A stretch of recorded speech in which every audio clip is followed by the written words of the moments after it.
আমন্ত্রণ জানাচ্ছি আপডেট সংবাদে। শুরুতেই জানিয়ে দিব গুরুত্বপূর্ণ শিরোনাম, এরপরেই থাকবে বিস্তারিত। এরপর জানাবো মার্কিন রণতরী ও ইসরায়েলি জাহাজে ইয়েমেনিদের হামলা। গাজায় ইসরায়েলের আরও এক সেনা ক্ষত, ভয়াবহ যুদ্ধ চলছে জৈতুন শহরে, মোট নিহত 576 ইহুদিবাদী ইসরায়েল। ইসরায়েলকে যারা সমর্থন করে তারা গাজার কুকুরগুলোর চেয়েও অধম, বললেন ওমানের প্রধানমন্ত্রী। এদিকে গাজা যুদ্ধবিরতির প্রস্তাবে মার্কিন ভেটো, সারা বিশ্বে নিন্দার ঝড়। এদিকে ইউক্রেনে ক্ষেপণাস্ত্র হামলায় 60 রাশিয়ার সেনা নিহত। এবং সর্বশেষ জানিয়ে দিব ইসরায়েলিদের ওপর আরও নিষেধাজ্ঞা দিচ্ছে যুক্তরাষ্ট্র।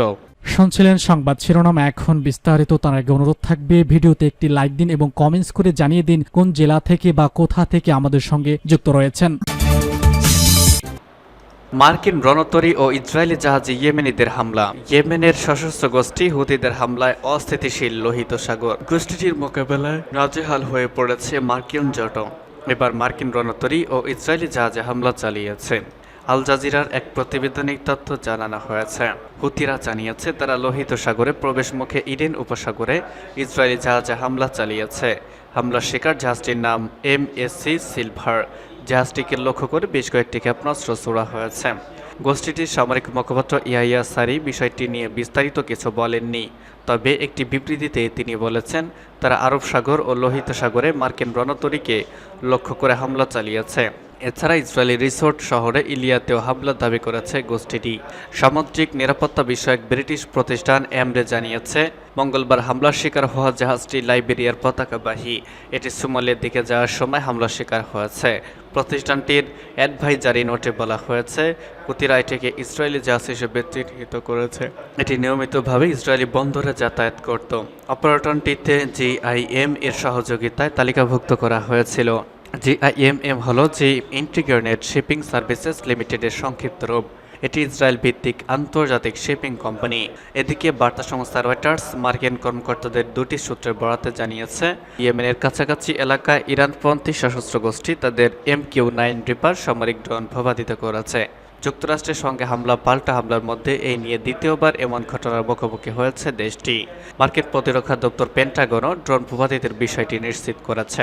প্রতিবেদনে বলা হয়েছে মঙ্গলবার পেন্টাগন ড্রোন ভূপাতিতের খবর নিশ্চিত করেছে। সোমবার ইয়েমেনের কাছাকাছি এলাকায় MQ-9 রিপার ড্রোন ভূপাতিত করা হয়েছে। পেন্টাগনের মুখপাত্র সাব্বিরা সিং সাংবাদিকদের বলেন হুতিদের নিয়ন্ত্রিত অঞ্চলের উপকূলে লোহিত সাগরের ড্রোনটি ভূপাতিত করা হয়েছে। গত 7 অক্টোবর থেকে গাজায় হামলা চালিয়ে আসছে ইসরায়েল। দেশটির হামলার প্রতিবাদে ফিলিস্তিনের সমর্থন নিয়ে লোহিত সাগরে জাহাজে হামলা চালিয়ে আসছে ইয়েমেনের এই বিদ্রোহী গোষ্ঠীটি। পরে এই তালিকায় যুক্তরাষ্ট্র ও যুক্তরাজ্যের নাম যুক্ত করেছে তারা। হুতিদের দাবি গাজা ইসরায়েলি হামলা বন্ধ না হওয়া পর্যন্ত তারা এই হামলা অব্যাহত রাখবে। মার্কিন সেনার সদর দপ্তরের তথ্য অনুযায়ী গত 19 নভেম্বর থেকে লোহিত সাগর ও এডেন উপসাগরে 30টির বেশি জাহাজে হামলা চালিয়েছে হুতিরা। তাদের হামলার ভয়ে বেশিরভাগ জাহাজ কোম্পানি গুরুত্বপূর্ণ এই দুই নৌপথ এড়িয়ে গন্তব্যে পাড়ি দিয়েছে। এতে পরিবহন ব্যয় বেড়ে যাওয়ায় বড় ধরনের ক্ষতির মুখে পড়েছে পশ্চিমারা।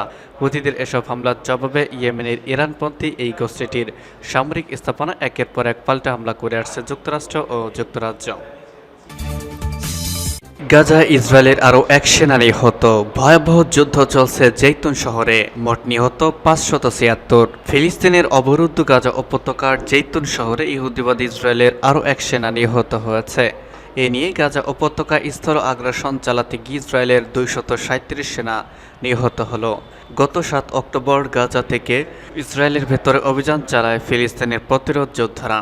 সেদিন থেকে এ পর্যন্ত ইহুদিবাদী ইসরায়েলের 576 জন সেনা মারা গেছে। ইসরায়েলের সন্ত্রাসী বাহিনী আজ ঘোষণা করেছে যে গতকালের সংঘর্ষে এক সেনা নিহত হওয়ার পাশাপাশি 3 সেনা মারাত্মকভাবে আহত হয়েছে। গতকাল যে সেনা নিহত হয়েছে তার নাম স্টাফ সার্জেন্ট আব্রাহাম ওভাজেন। এলাকায় ইসরায়েলের সেনা নিহত হয়েছে। সেখানকার হামাসের ঘাঁটি সম্পূর্ণভাবে ধ্বংস করা হয়েছে বলে ইসরায়েলি সামরিক বাহিনী এর আগেই দাবি করেছিল। এদিকে গাজায় বন্দী থাকা ব্যক্তিদের মুক্তির দাবিতে তেল আবিব সহ বিভিন্ন শহরে ব্যাপক বিক্ষোভ হয়েছে। এসব বিক্ষোভ সমাবেশ থেকে বন্দীদের স্বজনরা বলেছেন তাদের প্রিয়জনদের অনতিবিলম্বে ফেরত আনতে হবে। তারা অভিযোগ করেন ইসরায়েলের মন্ত্রী ও অন্য কর্মকর্তাদের স্বজনরা যদি বন্দী থাকতো তাহলে তারা তাদের কষ্ট বুঝতে সক্ষম হতো। ইসরায়েলকে যারা সমর্থন করে তারা গাজার কুকুরগুলোর চেয়েও অধম, বললেন ওমানের প্রধান মুফতি। ওমানের গ্র্যান্ড মুফতি শায়েখ Ahmad bin Hamad Al Khalili বলেছেন, দখলদার ইসরায়েলকে যারা সমর্থন ও সহযোগিতা করছে তারা গাজার রাস্তার কুকুরগুলোর চেয়েও খারাপ। তিনি সামাজিক যোগাযোগ মাধ্যম এক্সে লেখা এক বার্তায় একথা বলেছেন।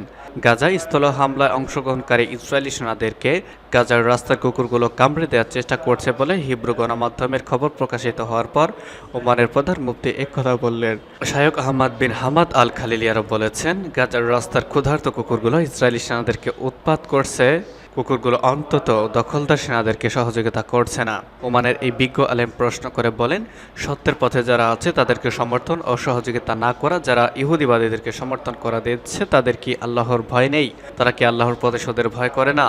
তারা আর কতদিন এভাবে উদাসীন থাকবে? পাশ্চাত্যের দেশগুলোর পাশাপাশি অনেক মুসলিম দেশও ইহুদিবাদী ইসরায়েলকে নানা উপায় সহযোগিতা করছে বলে ইসরায়েলি দৈনিকগুলোতে লেখালেখি হচ্ছে। গাজা যুদ্ধবিরতির প্রস্তাবে মার্কিন ভেটো, সারা বিশ্বে নিন্দার ঝড়। গাজা উপত্যকায় ইহুদিবাদী ইসরায়েলে আগ্রাসন বন্ধ করার লক্ষ্যে জাতিসংঘ নিরাপত্তা পরিষদে তোলা আলজেরিয়ার প্রস্তাবে মার্কিন সরকার ভেটো দেয় সারা বিশ্বে নিন্দার ঝড় উঠেছে। মার্কিন পদক্ষেপের নিন্দা জানিয়ে চীন বলেছে, আমেরিকা এই ভোটের মধ্য দিয়ে গাজা উপস্থিতিকে বা পরিস্থিতিকে আরও বিপজ্জনক করে তুলল। চীনা পররাষ্ট্র মন্ত্রণালয়ের মুখপাত্র মাও নিং বলেছেন, গাজা ইসরায়েল আগ্রাসন বন্ধ করা বিশ্ববাসীর নৈতিক দায়িত্ব। তিনি বলেন, গাজায় মানবিক পরিস্থিতি ক্রমে চরম আকার ধারণ করেছে। মার্কিন পদক্ষেপের নিন্দা জানিয়ে জাতিসংঘে নিযুক্ত রাশিয়ার রাষ্ট্রদূত ভ্যাসেলি নেবেনজিয়া বলেছেন, জাতিসংঘ নিরাপত্তা পরিষদের ইতিহাসে আমেরিকা আরেকটি কালো অধ্যায় যুক্ত করল। তিনি বলেন, ইহুদিবাদী ইসরায়েল যাতে গাজায় তার অমানবিক পরিকল্পনা সম্পন্ন করতে পারে সেজন্য সময় ক্ষেপণ করছে আমেরিকা। নিরাপত্তা পরিষদে ভেটো দেয় ফ্রান্স দুঃখ প্রকাশ করে বলেছে, এই প্রস্তাব পাশ না হয় গাজা পরিস্থিতি আরও বিপর্যয়কর হয়ে উঠবে। এছাড়া আলজেরিয়ার রাষ্ট্রদূত হুঁশিয়ারি উচ্চারণ করে বলেছেন, নিরাপত্তা পরিষদ আরেকবার ব্যর্থ হয়েছে এবং এর পরিণতি হবে মারাত্মক। এবং সর্বশেষ জানিয়ে দিব, ইসরায়েলিদের ওপর আরও নিষেধাজ্ঞা দিচ্ছে যুক্তরাষ্ট্র। অধিকৃত পশ্চিম তীরে ফিলিস্তিনিদের বিরুদ্ধে সহিংসতায় জড়িত উগ্র ইসরায়েলি বসতি স্থাপনকারীদের ওপর আরও নিষেধাজ্ঞা দেওয়ার তোড়জোড় শুরু করেছে যুক্তরাষ্ট্র। আগামী কয়েক সপ্তাহের মধ্যে এই নিষেধাজ্ঞা দেওয়া হতে পারে। এই নিয়ে দ্বিতীয়বারের মতো ইসরায়েলিদের ওপর নিষেধাজ্ঞা আরোপ করতে চলেছে প্রেসিডেন্ট জো বাইডেন প্রশাসন। বুধবার একজন মার্কিন কর্মকর্তা এবং এ বিষয়ে সংশ্লিষ্ট আরেক কর্মকর্তার বরাতে এসব তথ্য জানিয়েছে টাইমস অব ইসরায়েল। ইউক্রেনে ক্ষেপণাস্ত্র হামলায় ৬০ রুশ সেনা নিহত। ইউক্রেনের একটি অধিকৃত এলাকায় জোড়া ক্ষেপণাস্ত্র হামলা হয়েছে। এতে রাশিয়ার অন্তত ৬০ সেনা নিহত হয়েছে। এছাড়া আহত হয়েছেন আরও অনেকেই। আজ বিবিসির এক প্রতিবেদনে এই তথ্য জানানো হয়েছে।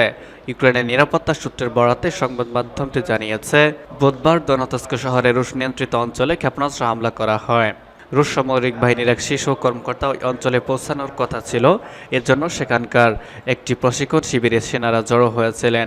ভিডিও ফুটেজে দেখা গেছে প্রশিক্ষণ শিবিরের ভেতর অনেকের মরদেহ ছড়িয়ে ছিটিয়ে রয়েছে। রুশ প্রেসিডেন্ট ভ্লাদিমির পুতিনের সঙ্গে প্রতিরক্ষামন্ত্রী সের্গেই শোইগুর সাক্ষাতের কয়েক ঘন্টা আগে হামলা হয়েছে। যদিও হামলার বিষয়ে রাশিয়া বা ইউক্রেনের কোনো পক্ষই আনুষ্ঠানিক মন্তব্য করেনি। স্থানীয় সংবাদ মাধ্যম জানিয়েছে, রুশ সেনাবাহিনীর একটি ব্রিগেড সাইবেরিয়ার ট্রান্স বাইকল অঞ্চলে অবস্থিত পূর্ব সামরিক অঞ্চলের ২৯তম সেনা কমান্ডারের মেজর জেনারেল ওলেগ মইসিয়েভের জন্য অপেক্ষা করছিলেন। হামলা থেকে বেঁচে যাওয়া এক সেনা জানিয়েছেন, যুক্তরাষ্ট্রের তৈরি হাইমার্স ক্ষেপণাস্ত্র উৎক্ষেপণ ব্যবস্থার মাধ্যমে তাদের লক্ষ্য করে দুটি ক্ষেপণাস্ত্র ছোড়া হয়েছে। সামাজিক যোগাযোগ মাধ্যমে ছড়িয়ে পড়া ভিডিওতে ঘটনাস্থলে বেশ কয়েকজন সেনার মরদেহ পড়ে থাকতে দেখা গিয়েছে। হামলায় আহত ২ সেনা জানিয়েছেন, এই ঘটনায় অন্তত ৬০ জন সেনা নিহত হয়েছেন। যদিও ভিডিওর সত্যতা যাচাই করতে পারেনি বিবিসি।